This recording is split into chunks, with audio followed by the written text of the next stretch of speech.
أخبار علوم، السلام عليكم أصدقاء جنى. طبعا أكيد نسيتوني، لو فاكرين جنى فلوجز اكتبوا فاكرين في الكومنتس. لما بدأت أنزل فيديوهات في 2016 كنت بحضر ماجستير، كان عندي وقت فاضي كتير وكنت بوريكم حياتي. في بداية 2018 وقفت عشان انشغلت، وشي طبيعي لما الإنسان يكبر يتغير ويتطور، بس زي ما قلت عشان عدت سنين لازم اكتشف ايش الشيء الجديد اللي بسويه على دي القناة اللي يبسطني ويعجبكم. عندي كم فكرة، فلو حبيتوا سووا سبسكرايب وحطوا النوتيفيكيشن. عارفة انه موقع يوتيوب تغير كثير في هذه السنين، فمتحمسة اني اسوي شيء جديد. الصراحة لي فترة طويلة بفكر اني برجع لدي القناة، عشان كده لما سافرت جدة يوم 4 فبراير قررت اني اصور كم شيء. الحمد لله لحقت اني اروح جدة واشوف اهلي وقرايبي قبل ما الفيروس يقفل العالم كلها، فقررت اني اصور واسوي هذا الفيديو عشان احتفظ بالذكريات.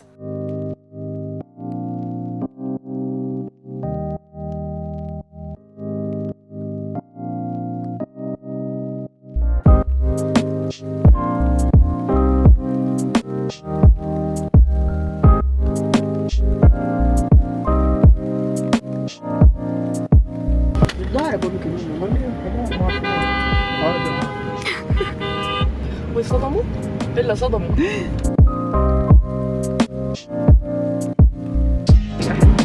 ايش بتصوريني انا ولا ايه؟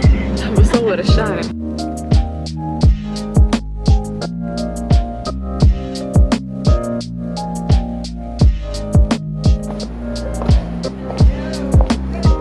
هاي الباب. رحنا بيت خالتي لعزيمة لعيد ميلاد بنت خالتي، وأحلى شيء طبعا لما العائلة كلها تتجمع.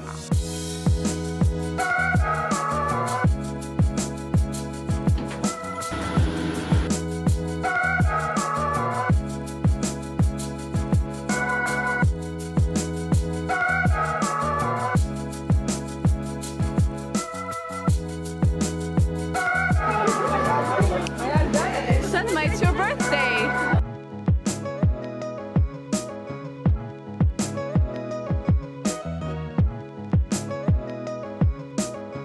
اوكي كذبت، احلى شيء السمك.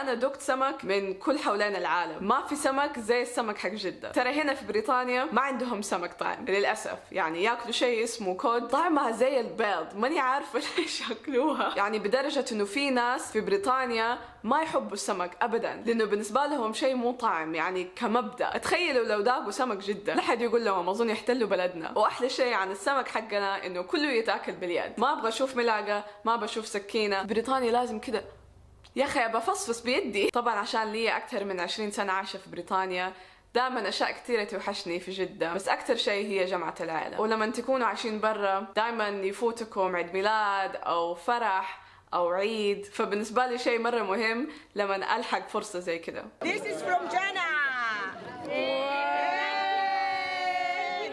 Birthday to Salma.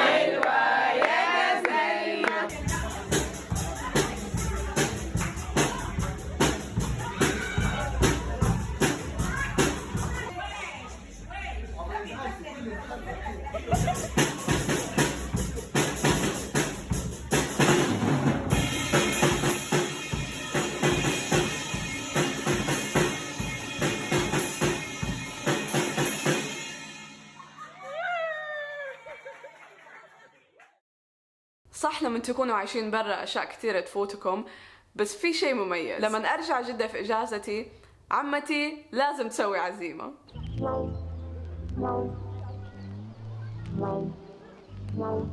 لازم أحد يشرح لي كيف أطعم أكل صيني عمري أكلته كان في جدة.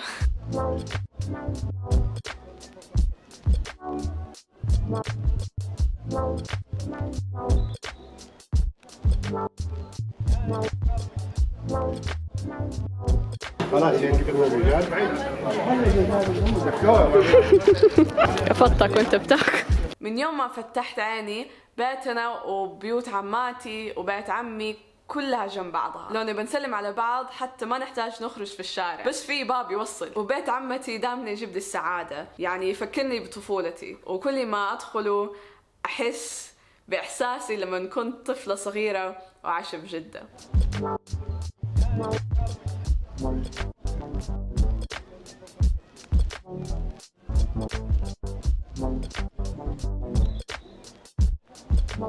وقت عزيمة عمتي ما أعرف كيف أهل أبويا أقنعوني أنا وأختي إنه نطلع البر معاهم اليوم اللي بعده. هم من أول مخططين ومنظمين إنه يطلعوا المخيم، جابوا باص 50 نفر، بس أنا وأختي وأبويا طلعنا بالجمس. وذاك اليوم كان أول مرة أسوق سيارة في جدة. طبعا عندي رخصة في بريطانيا، السواقة في جدة مرة تخوف، الناس يدخلوا على بعض، ما حد يأشر إلا صدموا. فما أعرف ليش لما مسكنا خط سريع قررت إني أنا حسوق.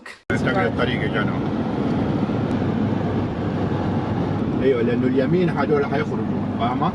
خلينا على اليسار. ايوه خليكي هنا بس انتبهي من السيارات الكبيره. ها يعني لو ما انتم متاكدين ان السعوديه، شوفوا قديش ارتاح وانا بسوق الجيمس.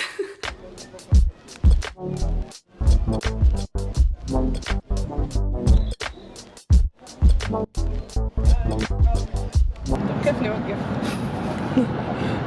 طبعا سكت ممكن 10 دقائق عشان اصور لكم، بعدين اختي ساقت. السيارة كلها بتعمل فايبريشن. منشرت؟ غرزت. صوريني. غرزت نسحبه؟ وكان يبغى لها رنجلر. يا ريت والله نشتري.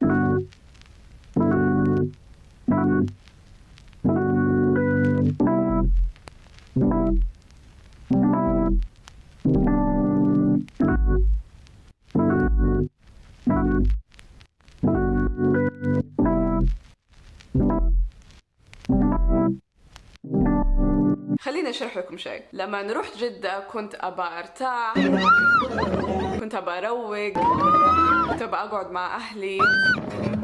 ما كانت رحلة جنان، يعني كانت رحلة استراحة. فجأة لقيت نفسي في جيب في نص الصحراء.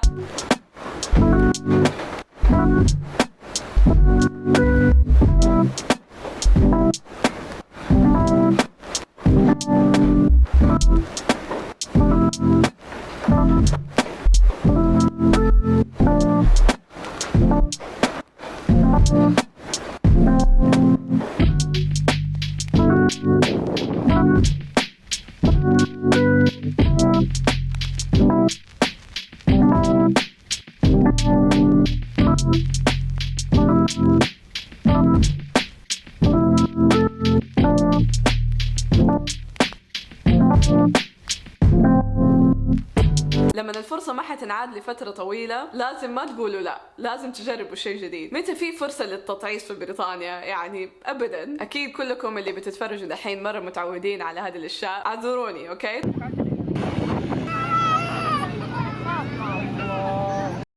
كل ما أرجع جدة دائما أشعر بالسعادة، كل يوم يكون يوم حلو حتى لو ما خرجت من البيت. بس في دي السفرة صار شيء مختلف، احتجت أجدد بطاقة الأحوال. وبالنسبة لكم تجديد البطاقة ممكن يكون شيء مرة تافه، بس افتكروا لغتي العربية فيها كلجة، فلما لازم أسوي شيء فيه له نظام وفيه له يعني حوار مع الآخرين يجيني anxiety، يجيني توتر. المهم إيش اللي صار؟ أنا وأختي ركبنا السيارة مع عمي، وصلنا مكتب التجديد، وانا واختي في جدة ما عندنا جوالات، فعمي ادانا جواله، قاعد في السيارة بيستنانا بدون جوال. اول شيء لما دخلنا الحرمة اللي جالسة على المكتب جالسة تكلم جوال، حاطة السماعة في اذنها وبتكلم صاحبتها، فانا يدوبك بفهمها هي، مو كمان افهم ايش بتقول لي صاحبتها وايش بتقول لي انا وافرق بين الاثنين. فبتسألني فين الموعد وما بتطل فيا، فكيف حعرف انها بتكلمني انا وهي بتكلم جوال وما بتطل فيا؟ بعدين طلعت فيا كاني انا اللي ماني فاهمه، بقول لها يا ماما انا ماني سامعتك، قولي لي ايش تبغي مني. اخيرا استوعبت،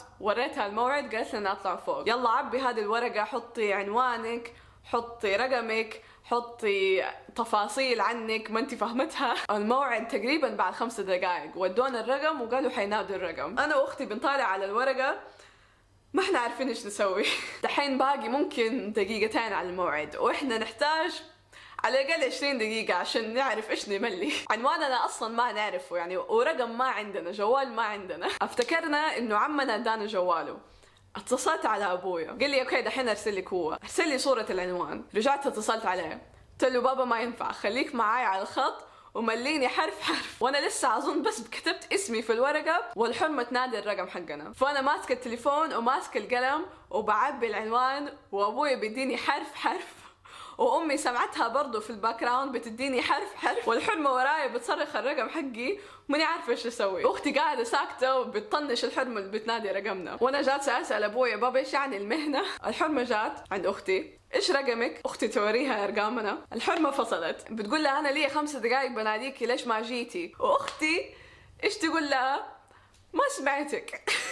المشكلة ما هي غرفة كبيرة يعني، غرفة صغيرة ومليانة ناس والحرمة بتصرخ الرقم ما سمعتك. جالسة تقول لها يلا طيب تعالي جاء موعدك ايش بتسوي؟ واختي ما عارفة تشرح لها الموقف اللي بيصير لنا دحين، وهذه المضاربة بتصير وانا لسه بحاول اسمع الحروف. كده اللي صار بالضبط. بابا دقيقة يا مدام، ترى انا لي 21 سنة في بريطانيا وحتى عنواني ما اعرفه، ابويا بيمليني هو بس لازم تديني 10 دقائق. ما ادري ايش دخل، قلت لها قصة حياتي من كثر ما مرتبكة ماني عارفة ايش اقول لها. بس في النهاية حزنت وقالت لنا طيب خذوا وقتكم تعالوا لما تخلصوا لا تخافوا على الموعد. بس كان شيء صعب الصراحة، شيء مرة صعب. بس الحمد لله جددنا البطاقة، دفعنا الغرامة عشان كانت مخلصة من 4 سنين اظن، والموقف كله مر على خير. بس قلت لازم احكيكم دي الحكاية مدامنا كلنا معزوقين في البيت وطفشانين عشان على الاقل تضحكوا معايا. اوكي وصلنا لنهاية الفيديو وإن شاء الله عجبكم، ولو تبغوني استمر وانزل لكم فيديوهات على دي القناة قولوا لي في الكومنتس وحطوا لي لايك على الفيديو. وبس وحشتوني. اشوفكم على خير، باي.